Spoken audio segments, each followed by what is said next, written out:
Sienta orgullo por hasta dónde ha llegado y tenga fe en hasta dónde es capaz de llegar. Este es un buen consejo. Sí, primero porque creo que hay una falta tremenda de agradecimiento hacia nosotros mismos por lo que hemos logrado, por lo que hemos trabajado, por lo que hemos luchado. Tenemos una voz en nuestra mente, una voz tremendamente punitiva, increíblemente exigente, que de alguna manera nos lleva a la sensación de que nunca hemos hecho nada suficientemente bien. Ese reconocimiento, ese agradecimiento, esa felicitación a nosotros mismos, creo que no tiene nada que ver con la arrogancia y sí con el sano orgullo. Y por otro lado, creo que hay un elemento que es clave, que es el elemento de la fe. Y el elemento de la fe no lo voy a definir en absoluto desde una perspectiva religiosa, aunque sí voy a utilizar dos autores obviamente que tienen que son de perfil religioso. El primero era Santo Tomás. Santo Tomás dijo: nunca creeré hasta que no vea. Y San Agustín de Hipona dijo: nunca verás hasta que no creas. Yo creo que es la diferencia. Es decir, la fe es la capacidad de ilusionarte, de soñar, de creer que algo es posible y actuar como los que creen que ese algo es posible. En mi experiencia, desde un punto de vista general, empiezan a manifestarse en tu vida, a lo mejor no las cosas que quieres, pero sí las cosas que necesitas. Al parecer no nos gustan los cambios, no nos gustan los imprevistos, porque no tenemos vocación de explorador, dice usted. Parcialmente. Hay una parte del ser humano que sí tiene esa vocación de explorar, y de hecho procedemos de un ser con muy pocas capacidades físicas, con unas muy limitadas capacidades intelectuales, que apareció hace 2,5 millones en el este de África, el Homo habilis, y aquí estamos nosotros, y si él no hubiera explorado, pues nosotros no existiríamos.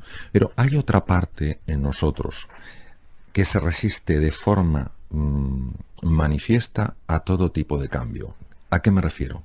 Es a lo que se denomina cosmovisión o representación interna. Son mapas que tenemos en nuestra mente, que de alguna manera nos hacen creer que lo que percibimos es lo real. Cuando la realidad intenta imponerse a través de un proceso de cambio, muchas veces nos aferramos a esos mapas.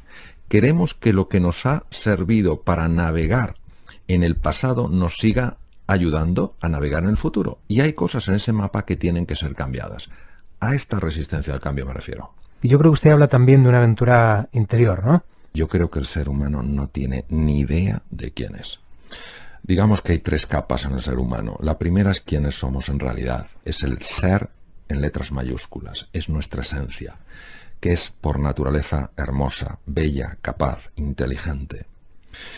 Hay una serie de razones que nos llevaría tiempo explicar, por las cuales el hombre, el ser humano, empieza a tener una idea de sí mismo que no se ajusta para nada. Entonces genera una sensación de que no es suficientemente capaz, no es suficientemente bueno, no es suficientemente querible. Eso es la capa que se llama del temo ser, yo temo ser así.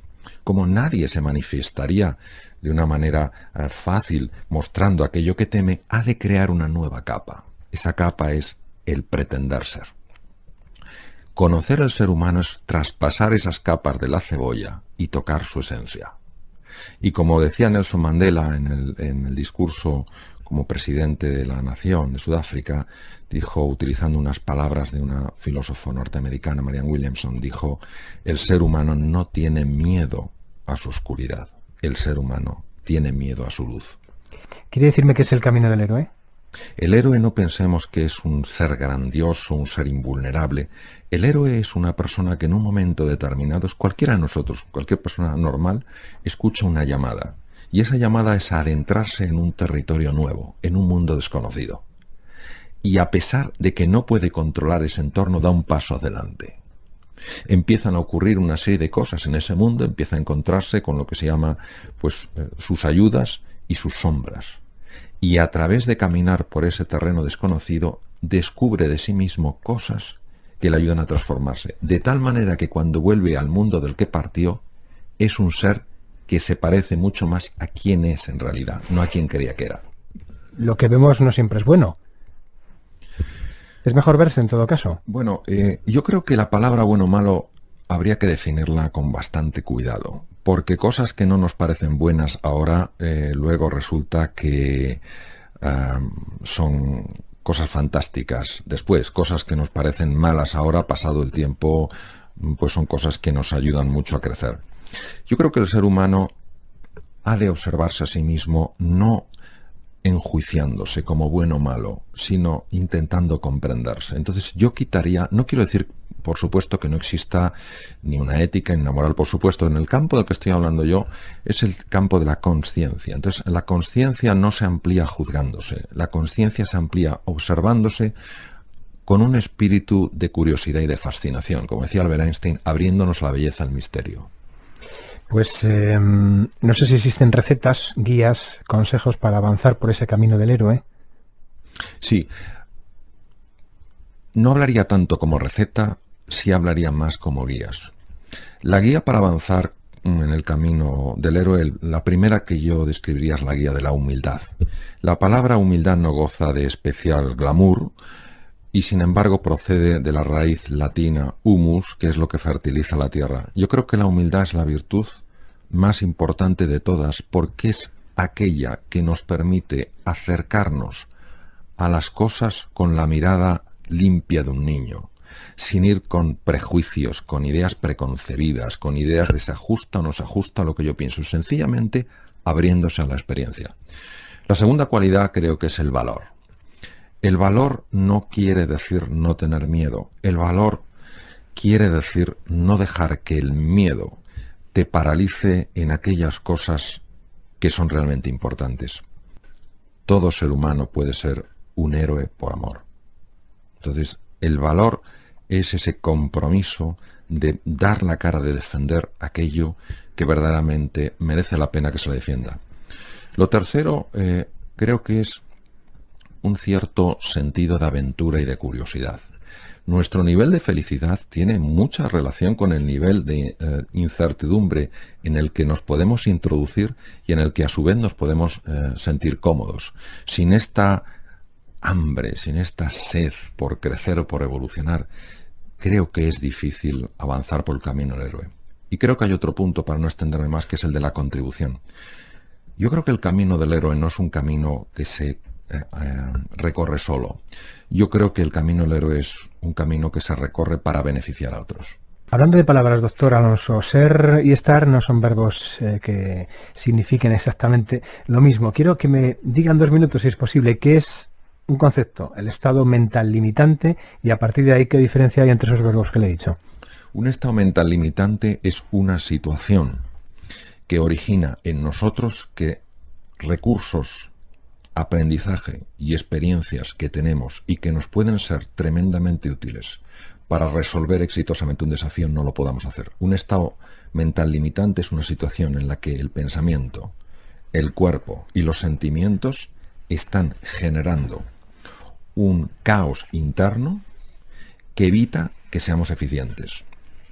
Eso es fundamentalmente lo que sería un estado mental limitante. Y por tanto una situación transitoria. Conviene saberlo para no sentirnos mal, por ejemplo, ¿no? Conviene saberlo porque aquí es donde entra la diferencia entre ser y estar. Una cosa es leer esa situación emocional, esa situación intelectual como soy limitado, soy torpe, a experimentarlo con el verbo tengo o el verbo estoy. Estoy en este momento limitado por un estado disfuncional, tengo en este momento esta limitación. Es la diferencia entre pensar que soy feo o tengo una fealdad. El primero hace referencia a mi esencia, por tanto, si yo soy así, ¿qué voy a cambiar? No invita al cambio, no invita al avance. Mientras que cuando utilizo el verbo estar o el verbo tener, es algo que lo separo claramente de cuál es mi esencia y me llama a mi responsabilidad, mi capacidad de respuesta. Doctor Alonso, decir no está mal visto, ¿verdad? Sí, socialmente no está bien visto. Nuestras ganas de encajar a veces superan a nuestro necesidad de crecer y evolucionar. Hay 6 motivaciones en las cuales tú haces referencia especiales que pueden mover a la acción de un niño, a que tengamos un resultado, una respuesta. Bueno, son motivaciones de los niños y de los adultos, es decir, es lo que mueve al ser humano a la acción, porque eso es la motivación, lo que te mueve a la acción. Tenemos unas motivaciones que son el control, la seguridad, es decir, darnos cuenta de que el entorno en el que estamos es un entorno amigable, es un entorno fijo, es un entorno tranquilo, es un entorno que podemos controlar. El segundo tiene que ver con el reconocimiento, que se nos reconozca, que se nos valore, en algunos lugares incluso podríamos decir tener un estatus social, ¿no? La tercera es pertenecer al grupo. En la prehistoria, si tú no formabas parte de la tribu, estabas muerto. Pues eso ha quedado dentro de nosotros, la necesidad del otro para sobrevivir. Y luego hay otras 3 motivaciones mucho más profundas, que son la necesidad de aventura, de descubrimiento, es decir, de hacer frente a los retos, si no la vida sería absolutamente predecible y aburrida. La necesidad de crecer, de aprender, de mejorar, de evolucionar y, por supuesto, la necesidad de contribuir, de ayudar a otras personas. Cada niño tiene su virtud y su talento. ¿Cómo lo potenciamos? ¿Cómo lo descubrimos? El talento da pistas. Lo que pasa es que las pistas no son obvias. Y las pistas que da, pues yo diría que son las siguientes. Lo que está haciendo ese niño para él es natural. Se le da bien, es sencillo. Para los que están en el otro lado es sorprendente, es llamativo porque lo ven complejo. Cuando ese talento tiene un impacto a nivel social inmediato, todo el mundo dice, bueno, este niño llegará lejos en la vida. Cuando ese talento no parece que tenga tanto impacto a nivel social, pues entonces se piensa que es, bueno, que es una persona con un talento reducido. Recordemos que la persona que más patentes tiene en la historia, que es Thomas Alva Edison, pues fue un niño que se consideraba que no tenía talento. Es más, le dijeron a la madre que lo sacara del colegio porque no tenía cerebro para seguir en sus estudios primarios. Sin embargo, la madre había visto que cosas tan complicadas como desarmar brújulas, montar cosas, orientar determinados elementos, se le daban a este crío especialmente bien. Bueno, resulta que este niño sin estudios ni siquiera primarios se ha convertido en el inventor más destacado. Hay que prestar mucha atención a aquello que se le da bien y de forma natural y no pensar que porque de entrada no tiene eso un encaje social o no es valorado, no pensar por eso que ese talento no vale. En cuanto al elemento genético de aquellas cargas familiares, incluso negativas, ¿cómo se pueden cambiar esas tendencias si es que existen? Bueno, durante tiempo se intentó dar una respuesta a esta pregunta y la respuesta siempre será incompleta. Se decía que el 40% era genético y el 60% era crianza, educación, etcétera, etcétera. Cuando se descubrió la epigenética, es decir, que los genes son variables, es decir, que se activen o desactiven, depende mucho de la situación emocional de la persona, del entorno en el que vive, ya el tema de que el 40% es genético, pues ya no está tan claro, a lo mejor resulta que es menor. ¿Y qué es lo que sabemos que ayuda a que una persona vaya desplegando la mejor versión de sí misma? Pues fundamentalmente que en su entorno sucedan las siguientes cosas: que se crea en él o en ella, por supuesto, que se les valore, que se les desafíe, que se les apoye y se les acompañe. Cuando una persona siente que los demás creen en ella, que la valoran, que la desafían para que siga creciendo, que la apoyen y la acompañan, qué raro es que no crezca y poco a poco vaya siguiendo el camino que le va a conducir a la plenitud. ¿Cómo hacemos que esos prejuicios que cargamos nosotros mismos no se traspasen también a nuestros propios hijos? Pues haciendo algo que para el ser humano es bastante desafiante, que es dejar de juzgar y empezar a explorar. Y explorar es preguntar y explorar es escuchar con verdadera curiosidad. Los adultos muchas veces creemos que los niños son cubos vacíos que hay que llenar y no fuegos que hay que encender. Entonces tendemos a decirles lo que tienen que saber y lo que tienen que hacer, cuando en el fondo lo que tenemos que ayudarles es a que descubran cómo aprender. Es muy difícil que un niño aprenda si no conectamos con su mundo, si no vamos nosotros a su mundo y esperamos que ese niño, esa niña vengan al nuestro. Pide de nosotros una gran humildad.